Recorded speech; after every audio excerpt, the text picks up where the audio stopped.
En justice, voici les dernières nouvelles de l'affaire du président de la JSK, Yazid Yarichen, et le joueur Chemseddine Arag, ce 5 janvier 2022.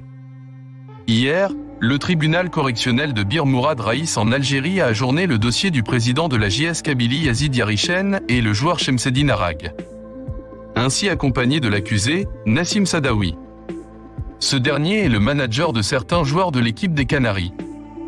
De ce fait, la séance est reportée au 18 janvier 2022, relate en Nahar.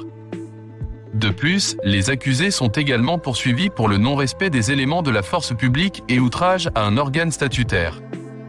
En outre, le report est intervenu à la suite de la demande du ministère de la Défense. En attendant, l'origine de l'affaire remonte à octobre dernier. C'est-à-dire, après l'arrestation des prévenus à un poste de contrôle de sécurité dans le quartier Sidi Yahia de la capitale. En clair, c'est en raison de la violation de confinement. De surcroît, on souligne une autre infraction. Celle liée à l'agression d'un policier dans l'exercice de ses fonctions. C'est pourquoi, le juge du tribunal suscitait à placer les 3 accusés sous contrôle judiciaire. Cela, jusqu'à leur comparution devant le tribunal le 23 novembre dernier. En se fiant à la déclaration du secrétaire général de la JS Kabylie, Nadir Bouznad, le club des Lions de Djurdjura connaît un endettement d'une valeur de 132 milliards de centimes.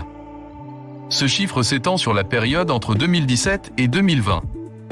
Par conséquent, la JSK risque la crise financière d'ici les 6 premiers mois de 2022, a-t-il déclaré sur la radio de Tizi Ouzou.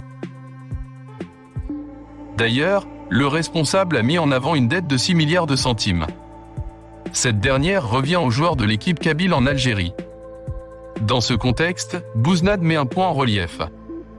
Il s'agit de l'inexistence de dossiers relatifs à ceux qui travaillent dans ce club d'Algérie, tel qu'a confirmé la nouvelle administration de la JSK. N'oubliez pas de vous abonner à la chaîne JSK FR.